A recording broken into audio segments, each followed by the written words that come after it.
The next property number 4. डिटरमिनंटच्या properties आपण बघतोय तर तीन प्रॉपर्टीज आपण ऑलरेडी बघितल्या आहेत. The next property number 4. If each element of a row or columns of determinant is multiplied by a constant k, then the value of the new determinant is k times of the given determinant. ठीक आहे. तर property 4 चं म्हणणं काय? जर मी डिटरमिनंटच्या एखाद्या रोला किंवा एखाद्या कॉलमला एखाद्या कॉन्स्टंट व्हॅल्यूने जर मल्टिप्लाय केलं तर त्या डिटरमिनंटची येणारी व्हॅल्यू ही त्या डिटरमिनंटच्या आधी जो काही डिटरमिनंट आहे त्या डिटरमिनंटच्या व्हॅल्यूला त्या कॉन्स्टंट मल्टिप्लाय k टाइम्स आहे म्हणजे त्या कॉन्स्टंटनी मल्टिप्लाय करून येणारी व्हॅल्यू सेम आहे. ठीक आहे. आता प्रॉपर्टीचे जे काही म्हणणे आहे ते आपण एक एक्झाम्पल बघू. ठीक आहे. ठीक आहे. Suppose example 2 multiply with determinant 2 - 3 4 5. ठीक आहे. सिंपल डिटरमिनंट घेतो 2/2 ऑर्डरचा. ठीक आहे. तुम्हाला सांगा की कॉन्स्टंट k ने एखाद्या डिटरमिनंट मल्टिप्लाय केलं तर याची व्हॅल्यू आणि हे 2 एखाद्या आतमध्ये रोलर किंवा एखाद्या कॉलमला मल्टिप्लाय केलं तर ती येणारी व्हॅल्यू दोन्ही व्हॅल्यू कशा असतात सेम. हे प्रॉपर्टी 4 चं म्हणणं. ठीक आहे. मग आता बघू आपण. ठीक आहे. सपोज आपण a कन्सिडर करतो. ठीक आहे. a इज इक्वल टू ठीक आहे. सो काय येणार 2 you can solve the determinant by using cross multiplication 2 * 5 10 minus 4 * -3 minus 12 and that minus minus plus 12. ठीक है. सो किती येणार आहे 2 11 plus 12 22 and multiply with 2 44. That is your equation first. ठीक है. Equation first. ठीक है. आता ही व्हॅल्यू आधीच्या डिटरमिनंटची k times of the given determinant 2 times of the given determinant. ठीक है. आता हा 2 जर आपण एखाद्या आतमध्ये रोल किंवा एखाद्या कॉलमला जर मल्टिप्लाय केला तर ती येणार आहे. ठीक आहे. सो आता याला आपण a घेतले याला आपण a1 कन्सिडर करू. ठीक आहे. So therefore a1 is equal to determinant. हा 2 कुठल्या तरी एका रोला मल्टिप्लाय करून घ्यायचा किंवा कॉलमला. ठीक आहे. आपण काय करू त्याला सेकंड रोला मल्टिप्लाय करून घेऊ. हा 2 सेकंड रोच्या प्रत्येक एलिमेंटला मल्टिप्लाय करून फर्स्ट रो कसा 2 - 3. ठीक है. हा 2 मल्टिप्लाय करून घेऊ मल्टिप्लाय एनी रो और एनी कॉलम्स. ठीक है. सो आपण सेकंड रो मल्टिप्लाय करतो 4 * 2 8 and 5 * 2 8. ठीक है. आता याची व्हॅल्यू फाइंड आउट करू. ठीक है. By using cross multiplication 20 minus ठीक है 8 * -3 -24 and that minus minus plus 24. 20 plus 24 44. That is your equation 6. If you multiply any constant k च्या जागेवर आपण कुठली कॉन्स्टंट व्हॅल्यू घेतली 2 multiply second row then the value of determinant is k times 2 times of the given determinant. ठीक है. आता from equation 1 and 2 we get काय म्हणू शकतो आपण a determinant is equal to a1. दोन्ही डिटरमिनंटची व्हॅल्यू तीच ते कॉन्स्टंट तुम्ही आतमध्ये एखाद्या रोला किंवा एखाद्या कॉलमला मल्टिप्लाय करून घ्या आणि नंतर डिटरमिनंट सॉल्व्ह करा किंवा ते कॉन्स्टंट डिटरमिनंटच्या बाहेर ठेवा. पहिले डिटरमिनंट सॉल्व्ह करा नंतर डिटरमिनंटच्या आलेल्या व्हॅल्यूला कॉन्स्टंट मल्टिप्लाय करा. दोन्ही डिटरमिनंटची व्हॅल्यू काय येणार आहे सेम असेल. ठीक आहे. That is the property number 4. ठीक. So pause the video to note it down.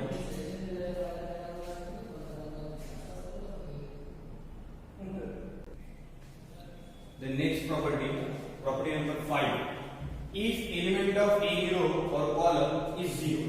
एखाद्या रो मध्ये किंवा एखाद्या कॉलम्स मध्ये सगळेचे सगळे जर एलिमेंट 0 असतील तर त्या डिटरमिनंटची value then the value of determinant is 0. तर त्या डिटरमिनंटची व्हॅल्यू काय असते 0 असते. If any row or any columns elements are 0 then the value of determinant is 0. एखाद्या रो मध्ये किंवा कॉलम्स मध्ये सगळेचे सगळे एलिमेंट जर 0 असतील तर डिटरमिनंटची व्हॅल्यू काय असते 0. ठीक. So take example. For example d is equal to 2 - 4 3 0 0 0 -3 1 5. ठीक आहे. हा डिटरमिनंट घेतला. सेकंड रो मध्ये एलिमेंट जर आपण बघितले तर सेकंड रो चे सगळेचे सगळे एलिमेंट कसे 0 0 0.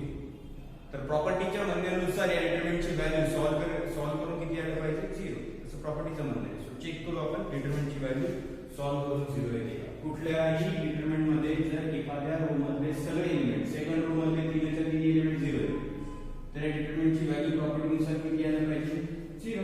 ठीक आहे, बघू आपण सॉल्व्ह करू. So consider the first row plus minus plus. ठीक आहे, 2 the remaining element in first row first column 0 0 1 5. ठीक है, then minus minus plus 4 सगळ्या डिटरमिनंटची व्हॅल्यू सॉल्व्ह करण्यासाठी first row second column 0 0 minus 3 5. then next plus 3 then first row third column 0 0 minus 3 1. ठीक, so 2 how to solve cross multiplication 0 into 5 0 minus 1 into 0 0 plus 4 0 into 5 0 minus 0, then plus 3 0 into 1 0 and minus 3 into 0 0. 2 0 minus 0 0 plus 4 0 minus 0 0 plus 3 0 minus 0.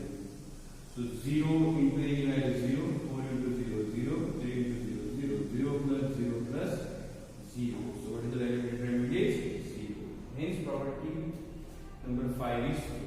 ठीक है, if elements of any row एखाद्या row मध्ये element रोचे किंवा एखाद्या कॉलमचे सर्वच्या सर्व एलिमेंट जर 0 असतील तर त्या डिटरमिनंटची व्हॅल्यू काय असते 0. So that is the property number 5. Suppose this we do note it.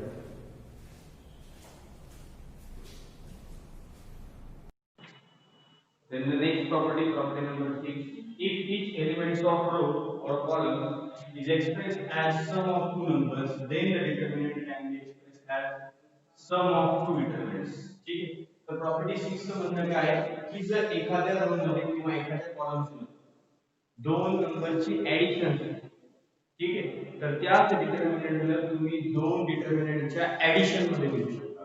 ठीक आहे, that is the property number 6. ठीक आहे, काय म्हणजे प्रॉपर्टी चा बघा example. For example suppose first row मध्ये 2 plus 3 ऍडिशन दोन नंबरची, then 5 plus 2, then 6 plus 1, then minus 2 3 4 0 minus 3 2.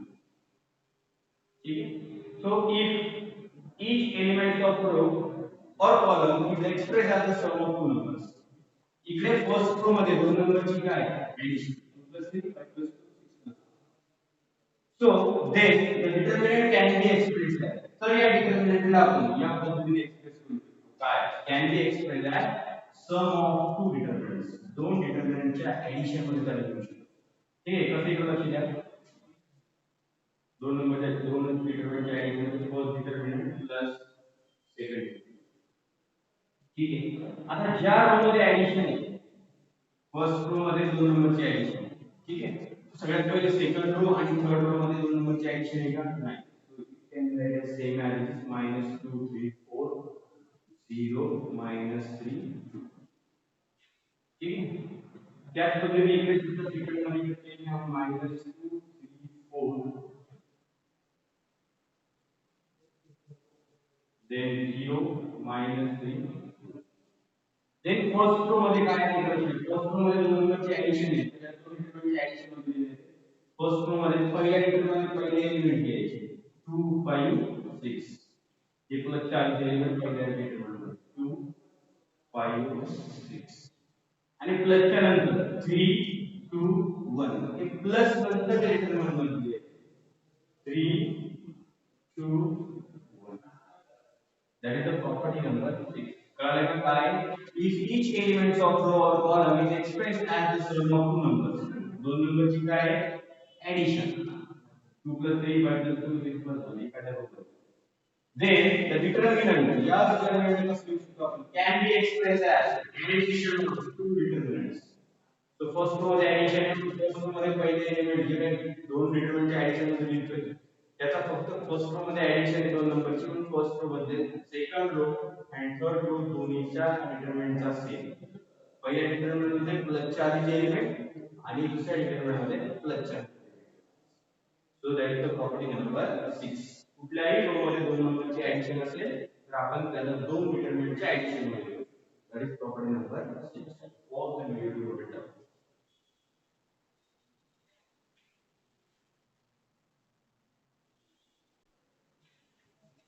Then the next property, property number 7. Okay. So property number 7, that is most useful property and most important property. सगळ्यात जास्त use करणारे आपण property चालू property number 7. ठीक आहे. So काय property number 7?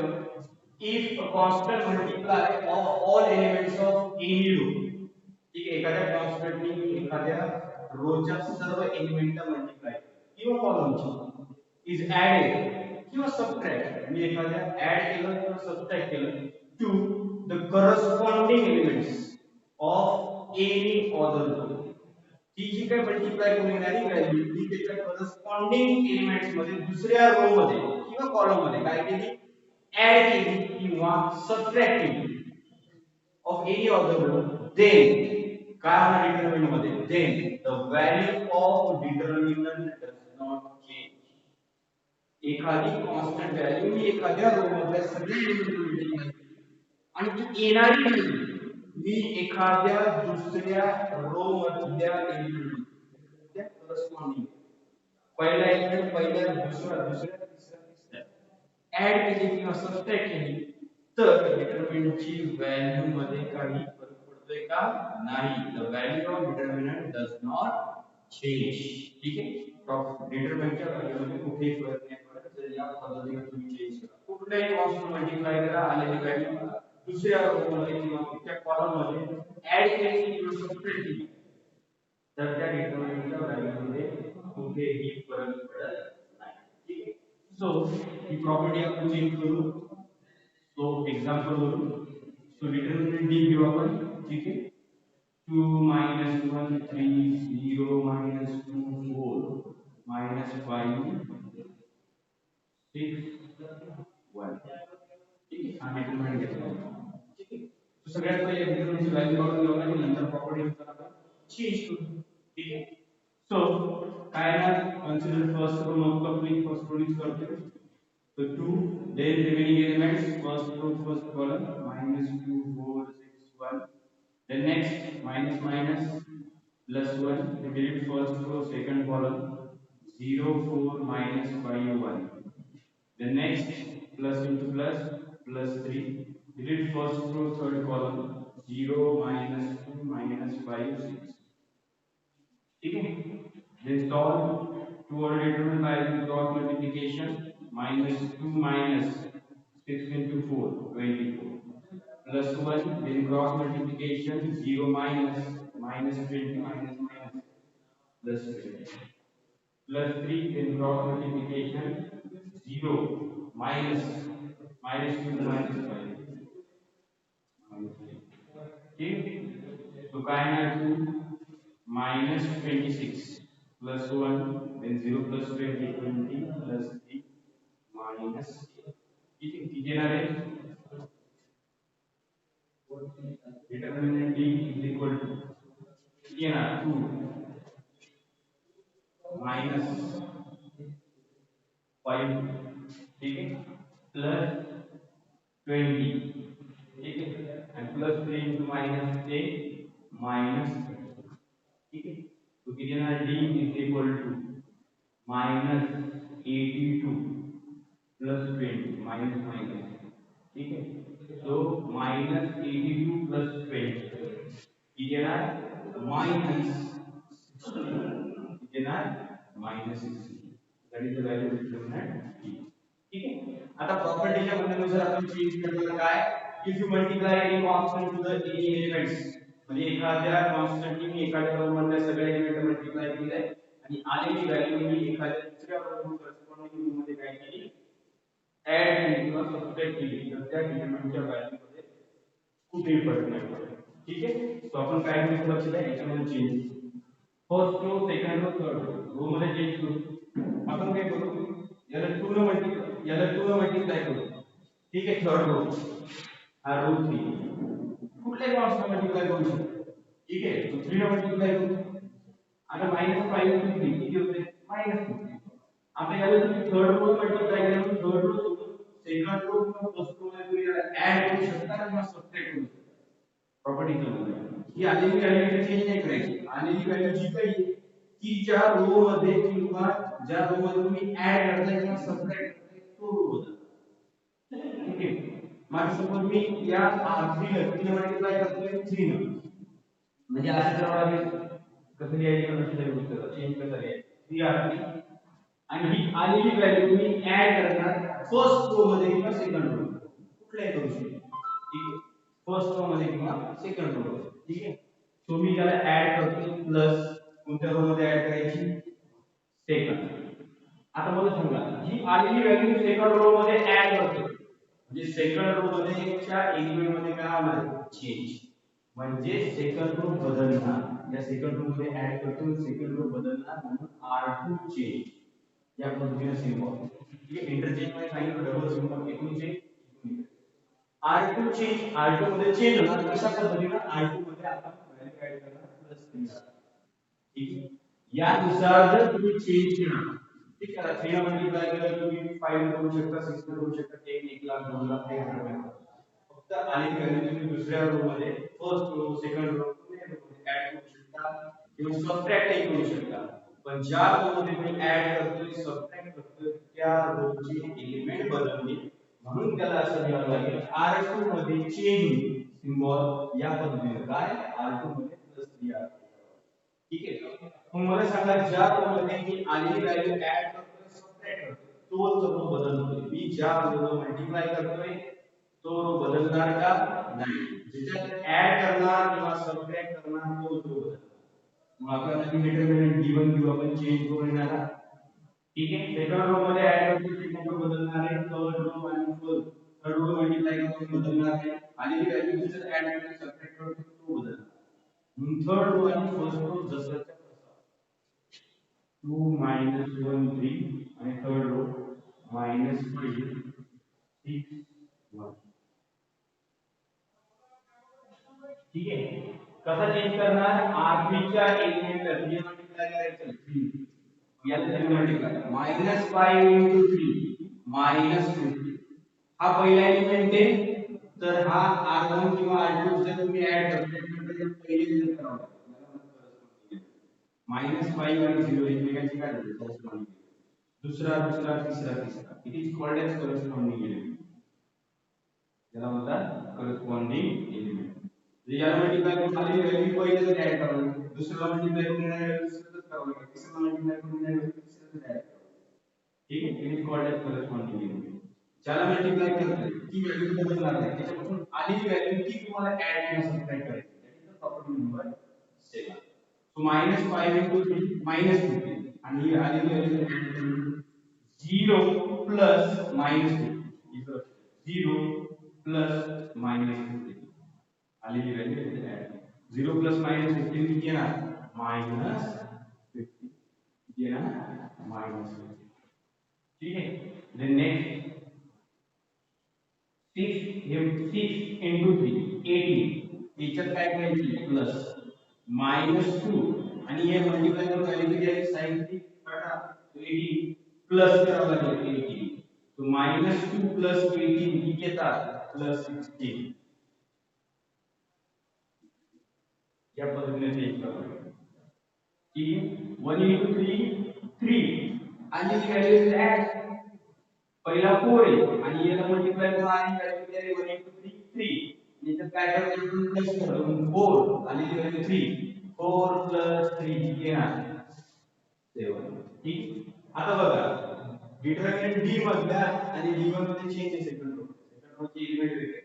ठीक आहे, तर आपण चेंज प्रॉपर्टी नुसार केला की कुठल्याही रोलर कुठल्याही कॉन्स्टंट मल्टिप्लाय केलं तर ती येणारी व्हॅल्यू प्लस करा किंवा मायनस करा दुसऱ्या रो मध्ये, तर त्या डिटरमिनंटच्या व्हॅल्यू मध्ये कुठे फरक. ठीक आहे, बघू चेक करू. ठीक आहे, consider the first row plus minus plus. ठीक आहे, 2 then 16 7 6 1.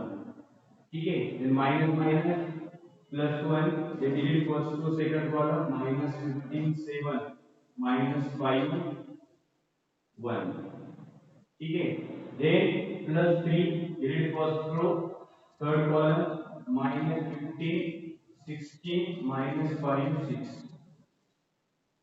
ठीक है, तो 2 then cross multiplication 16 minus 14 16 minus 14. ठीक है, then plus 1, then cross multiplication, minus 15 minus 5 into 7 minus 35, and cross multiplication minus 5 plus 30 plus 3, then cross multiplication minus 15 into 6 minus 90, okay, then minus minus 5 into 16 minus 18, and that minus plus, ठीक है, तो काय येणार 2 minus 26 16 minus 42 plus 1 minus 15 plus 35 plus 20 plus 3 minus 19 plus 18 minus 3, तो किती येणार आहे minus 52 plus 20 minus 30, then minus 82 plus 20, that is minus 60. So that is the value of determinant D. काही केले आपण प्रॉपर्टीच्या व्हॅल्यूनुसार हा चेंज केला, कुठल्याही कॉन्स्टंट तुम्ही 0 केलं, तुम्ही 4 5 6 7 8 9 1 लाख 2 लाख 3 लाख कोणतेही कॉन्स्टंट मल्टिप्लाय करा, आणि मल्टिप्लाय करून येणारी व्हॅल्यू की तुम्ही दुसऱ्या रो मध्ये करस्पॉन्डिंग मिळेल. पहिल्याला मल्टिप्लाय करून पहिल्याला ऍड, दुसऱ्याला मल्टिप्लाय करून दुसऱ्याला ऍड, तिसऱ्याला मल्टिप्लाय करून तिसऱ्याला ऍड. ज्याच्यात ऍड करतोय किंवा ज्यात सबट्रॅक्ट करतोय त्या रोचे एलिमेंट बदलतील, ज्याला मल्टिप्लाय करतोय तो रो बदलणार नाही. ज्याच्यात ऍड करतोय सबट्रॅक्ट करतोय तोच बदलेल, बाकीच्या रो मध्ये कुठे चेंज नाही, बाकीच्या रो तसेच. तर या पद्धतीने जर तुम्ही चेंज केला तर त्या डिटरमिनंटच्या व्हॅल्यू मध्ये कुठेही चेंज होत नाही. That is property number 7. आता इकडे बघा, फ्रॉम इक्वेशन 1 and 2 3 घेतली, आधी डिटरमिनंटची व्हॅल्यू किती होती -62, आणि चेंज केला तरी पण व्हॅल्यू किती आली -60. Hence property 7 is true. ठीक है, so that is the property number 7. Clear है सगळ्यांना? So pause the video to note it down. ठीक है, क्लियर है सगळ्यांना इथपर्यंत? सो 7 प्रॉपर्टी आहे डिटरमिनंटच्या. ठीक आहे, ही 7 नंबरची प्रॉपर्टी मोस्ट इम्पॉर्टंट आहे, कारण खूप जास्त यूज करतोय आपण. ठीक आहे, आधीचे प्रॉपर्टी महत्त्वाचे आहे. ठीक आहे, सो इथपर्यंत सर्वांना क्लियर आहे? कोणाला काही अडचण असेल प्रॉपर्टीज मध्ये डिटरमिनंटच्या तर मला फोन करा किंवा मेसेज करा. ठीक आहे.